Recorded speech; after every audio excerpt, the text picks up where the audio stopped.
Yeleru project నిర్వహణను అధికారులు గాలికి వదిలేశారు. రిజర్వాయర్లో ప్రతి విభాగానికి కరెంటు సరఫరా చేసే ట్రాన్స్ఫార్మర్లు రిపేర్లకు వచ్చినా పట్టించుకోవట్లేదు.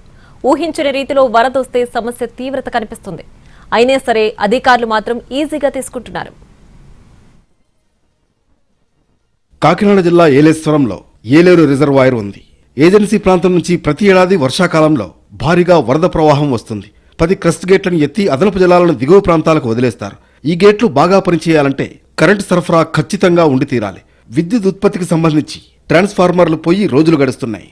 వర్షాకాలంలోనూ ట్రాన్స్ఫార్మర్లపై దృష్టి పెట్టడం లేదు అధికారులు. ఎగువ ప్రాంతాల్లో కురిసిన వర్షాలకు ఏలేరు రిజర్వాయర్కు వచ్చే వరద నీరు అంతకంతకు పెరుగుతుంది.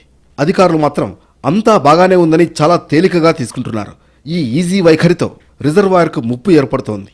ఒక్కసారిగా ఓవర్లోడ్తో వరద ప్రవాహం వస్తే ఏమీ చేయలేని పరిస్థితి ఉంటుంది. కరెంట్ సౌకర్యం లేకపోతే క్రస్ట్ గేట్లు పనిచేయవు. దానికి అనుగుణంగా రిపేర్లు చేయించాల్సిన అవసరం ఉంది.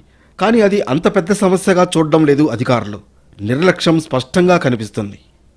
ఏలేరు రిజర్వాయర్ పూర్తి సామర్థ్యం 24.11 టీఎంసీలు. ప్రస్తుతం 11 టీఎంసీల నీరు నిల్వ ఉంది.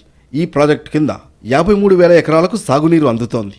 ప్రత్తిపాడు, పెద్దాపురం, పిఠాపురం, జగ్గంపేట నియోజకవర్గాల్లో మెట్ట ప్రాంతం రైతులు ఈ రిజర్వాయర్ నీటి మీద ఆధారపడి సాగు చేస్తారు. అటు విశాఖ జిల్లాలో పారిశ్రామిక, తాగునీటి అవసరాలకు అనుగుణంగా ఇక్కడి నుంచే నీటిని తరలిస్తారు. సాగు, తాగునీటి అవసరాలు తీర్చే ఏలేరు రిజర్వాయర్ వద్ద సక్రమంగా పనిచేసే జనరేటర్లు కూడా అందుబాటులో లేవు. వరద అంతకంతకు పెరిగితే మరింత ఇబ్బంది అవుతుంది. రాత్రి వేళల్లో ప్రాజెక్టు మొత్తం అంధకారంలో ఉంటుంది. అత్యవసర సమయంలో వరద గేట్ల నిర్వహణకు కరెంట్ చాలా అవసరం.